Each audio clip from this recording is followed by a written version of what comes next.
Kecelakaan truk khususnya truk yang muatannya berlebih menjadi sorotan Menko Bidang Infrastruktur dan Pembangunan Kewilayahan Agus Harimurti Yudhoyono. AHY mengklaim kendaraan pengangkut barang menjadi penyebab kecelakaan tertinggi kedua di Indonesia.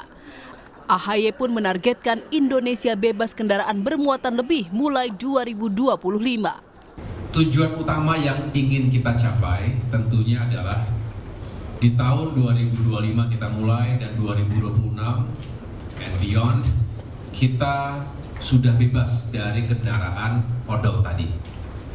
Ini tentunya juga sekaligus kita memperkuat sistem distribusi logistik nasional yang lebih efisien.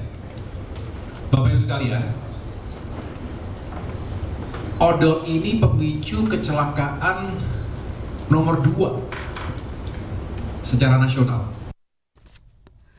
Menurut Menko AHY yang dikutip dari data Bappenas, kecelakaan sepeda motor menempati urutan pertama jenis kecelakaan di Indonesia sebanyak 77,4%. Disusul oleh truk bermuatan lebih 10,5%. Lalu ada angkutan orang dan mobil penumpang. Tidak hanya persoalan kecelakaan yang berujung kematian, AHY juga menyoroti kerugian akibat kerusakan jalan yang dilewati truk bermuatan lebih. Biaya perbaikan jalan menurut AHY di Kementerian PU mencapai 40 triliun lebih setahun. Ada konsekuensi finansial. Kementerian PU ini misalnya untuk pemeliharaan jalan tol dan juga kendaraan jalan-jalan non tol akibat kerusakan tadi bisa mencapai 43,45 triliun rupiah per tahunnya. Meski demikian, AHY mengklaim pemerintah tetap mempertimbangkan biaya logistik jika truk tidak mengalami kelebihan muatan yang biayanya diprediksi akan naik 2 kali lipat. Tim Liputan Kompas TV. Lalu bagaimana menyelesaikan masalah tahunan truk kelebihan muatan dan bagaimana juga respons dari pengusaha truk atas rencana itu? Kami bahas bersama staf khusus Menko Bidang Infrastruktur dan Pembangunan Kewilayahan Herzaki Mahendra Putra dan bergabung juga Ketua Umum DPP Asosiasi Pengusaha Truk Indonesia Gemilang Tarigan. Bung Zaki, Pak Gemilang, selamat malam. Selamat malam, Mas. Ya, saya ke Bung Zaki dulu. Kalau tadi sudah kita elaborasi lewat berita begitu ya, bahwa sekarang ada target dari Pak Menko AHY itu 2025 bebas odol, truk odol. Nah, temuan yang sebenarnya sudah ada sekarang bagaimana sejauh ini?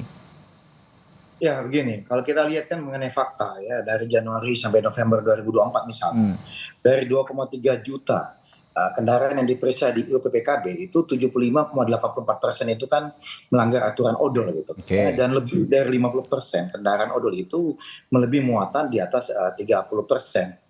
Nah, ini kan juga menjadi fakta gitu.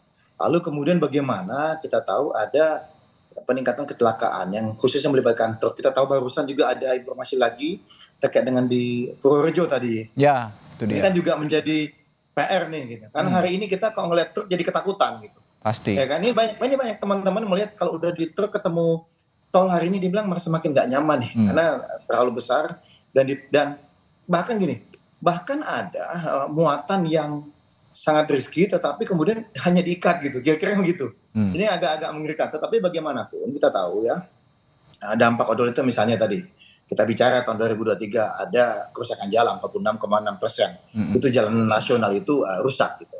Nah, terus juga ke negara pemeliharaan jalan dan subsidi logistik tadi kan sudah disampaikan juga oleh Pak Menko. Tapi bagaimanapun kan nggak mudah nih kita bicara mengenai odol ini. Ya. Kenapa? Kita ada namanya weight in motion.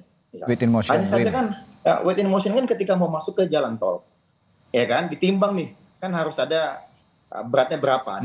Tapi ada beberapa kejadian ya yang kemarin dalam rapat kemarin kami dalam rakor kemarin lebih dari 14 KL yang hadir yang dipimpin oleh Pak Menko Infrastruktur, Pak AHY, itu menandakan bahwa ini menjadi perhatian semua pihak gitu.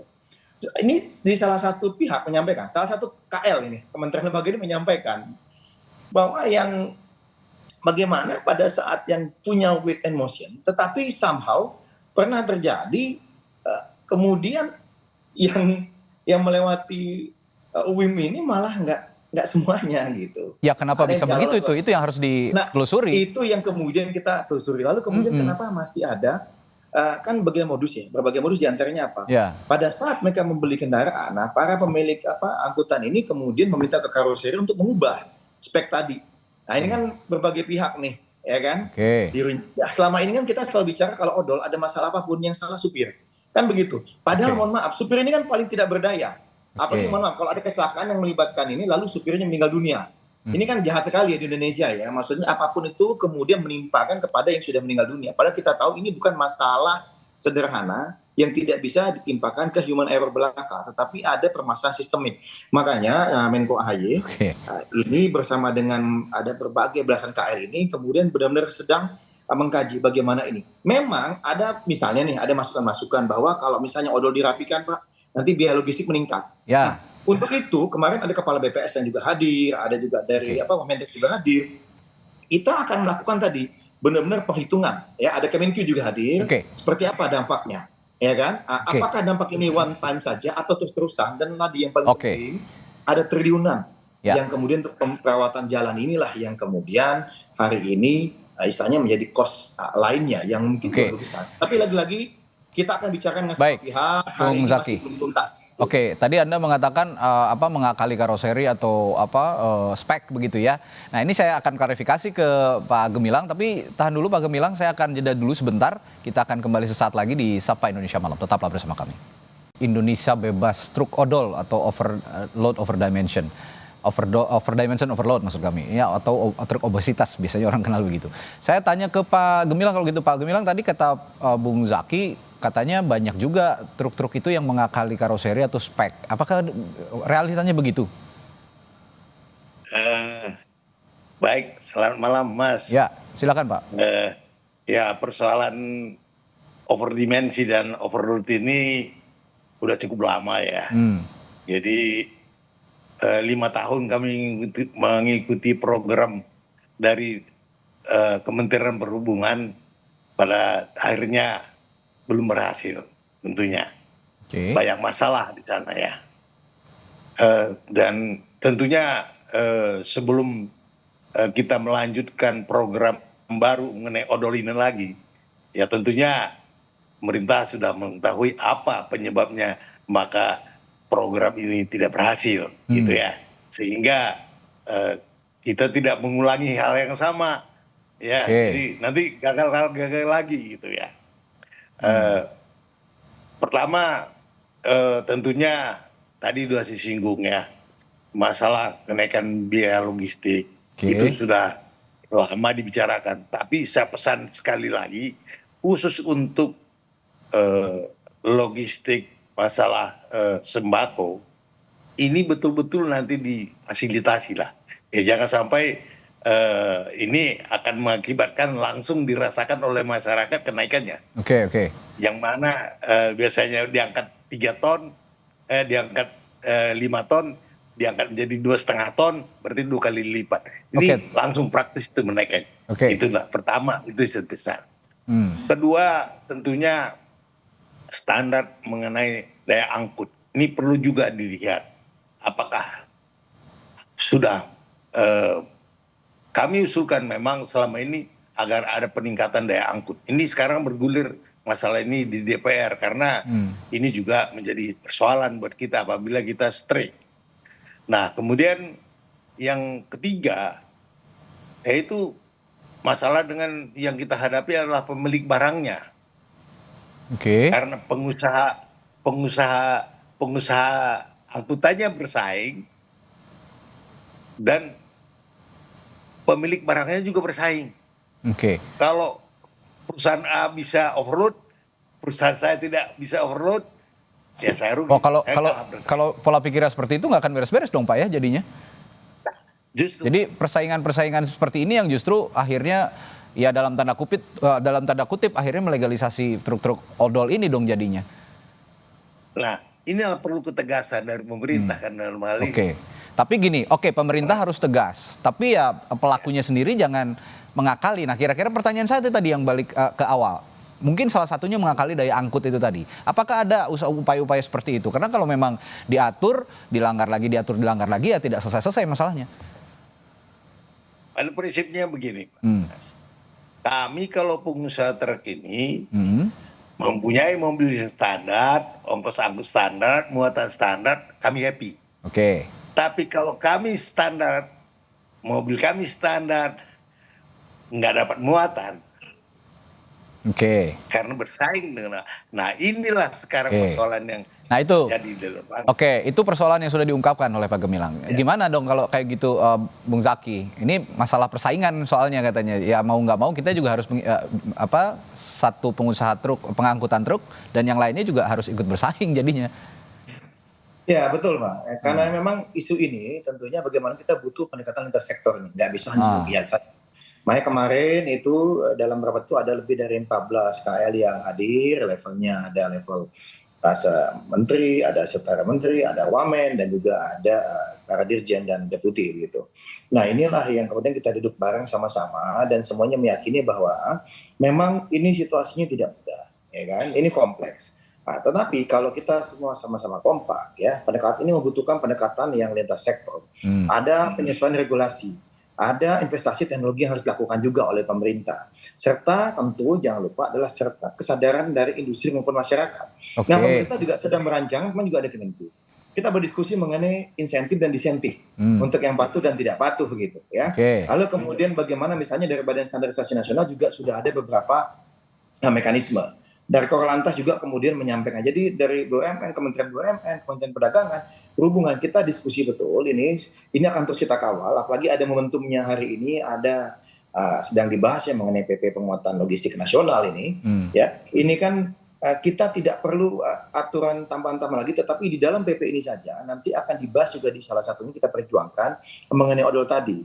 Kita memahami banget ya seperti disampaikan oleh Pak Gemilang tadi. Jangan sampai yang udah jujur, udah benar, tapi kemudian malah nggak dapat. Nah itu tadi yang poin yang diperbicarakan, bentar Bung Zaki, yang dibicarakan oleh Pak Gemilang itu tadi, yang sudah jujur jangan sampai tidak diperhatikan juga, malah yang diharapkan. Betul. Intinya adalah ketegasan dari pemerintah. Kalau memang menegakkan aturannya tegas, sepertinya mereka juga tidak akan berani mengakali aturan gitu loh. Nah itulah yang kita juga sama-sama dalamin kemarin. Okay. Ada satu masalah aturannya ada yang sudah ada, tetapi kemudian di lapangan misalnya dan implementasinya masih menghadapi hambatan-hambatan. Kan begitu. Okay. Yang kedua, ada juga yang dirasa masih perlu ada perubahan regulasi ini di lapangan. Ya. Nah, memang kami hari ini belum bisa menyampaikan secara detail. Satu misalnya, regulasi mana nih yang perlu disesuaikan. Yang kedua, regulasi mana yang harus ditambahkan. Lalu insentif seperti apa yang akan diberikan kepada siapa, dan insentif seperti apa yang akan kita berikan. Karena ini masih dalam proses pembahasan, masih sangat hati-hati. Karena bagaimanapun kita tahu yang dipesankan oleh Menko AHY kemarin dalam Rakor, satu nyawa manusia itu sangat berharga. Ya, jangan sampai kemudian mohon maaf nih, jangan sampai ada istilah ya udahlah Pak, yang meninggalkan nggak tiap hari, tapi kami makan harus tiap hari. Ini jangan sampai muncul istilah kayak gitu. Okay. Ya. Jadi setiap nyawa sangat berharga, tetapi kita juga harus ingat bahwa di balik ini ada sekian banyak yang mencari makan. Ya. Dari nafkah di balik ini. Nah kita jaga betul. Ini kita bisa belajar begini Pak. Belajar dari pengalaman misalnya katakanlah di luar negeri terkait supporter. Dulu sering sekali ada kerusuhan supporter, ya kan?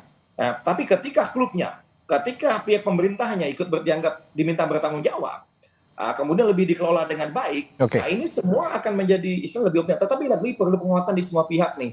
Kalau tadi ada yang patuh, tapi kemudian yang nggak patuh, ada yang ngawal, kemudian nggak bisa ditangkap, ya susah juga kan begitu. Nah inilah yang kita ingin lakukan diantaranya harus penyelesaiannya dari hulu ke hilir, hilir ke hulu, dan kita duduk bareng Pak. Jadi bukan pemerintah bukan duduk sendiri saja, tapi pengusaha logistik kita ajak duduk bareng, para pengguna jasa logistik juga kita ajak duduk bareng, dan ini masih terus berproses. Tapi lagi-lagi harus ada target. Kita inginkan 2026 bisa zero odol. Itu kita upayakan. Minimal dari target ini, kalaupun implementasinya tidak bisa 100%, setidaknya sudah ada progres dibandingkan. Ada istilah Pak ya, istilah di dunia ini katanya dari zaman Nabi Adam sampai Wapres Adam Malik, terus sampai Adam Jordan belum beres-beres, katanya begitu. Ya, ini berarti kan skemanya reward and punishment lah ya gitu. Kalau memang jujur dihargai, kalau kalau misalnya ada yang tidak jujur, ya harus ada hukuman. Nah, ada ketegasan itu dari pemerintah. Sekarang dari pengusaha truknya sendiri sudah bersedia untuk diatur ya, berarti Pak Gemilang, karena untuk urusan tadi alasan saing-saingan antar pengusaha truk bahwa yang satu bisa mengangkut lebih besar, yang ini lebih kecil, itu tidak akan ada lagi kalau memang sudah tegas dari pemerintahnya, Pak Gemilang. Betul. Jadi begini Mas, kalau bisa pemeriksaan itu jangan dilakukan di tengah jalan, Mas.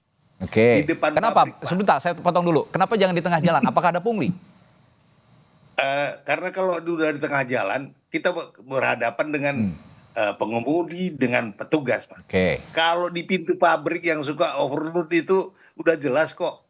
Oke. Siapa saja di situ dicegat di pintunya, suruh kembali lagi ke dalam, nggak menimbulkan problema yang banyak, kan begitu ya. Ya. Kemudian ya tentunya di penyeberangan kan juga banyak sentra-sentra yang bisa diawasi. Oke. Jadi jangan sampai sudah terlanjur mobil itu jatuh datang dari Sumatera sampai di Jakarta, di situ dicegat, kan repot nih ya. yang ngatasi. Oke, baik. Yang pemiliknya orang Sumatera, yang ngatasinya gimana, kan begitu ya. Oke. Maunya ya di hulunya lah, di Baik, hulunya. baik Pak Gemilang.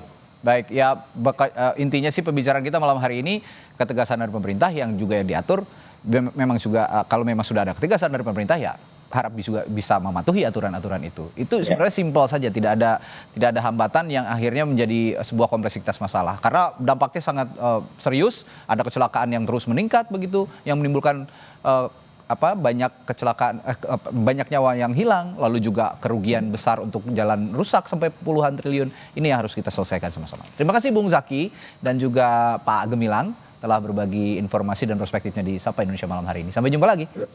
Ya, makasih. Makasih.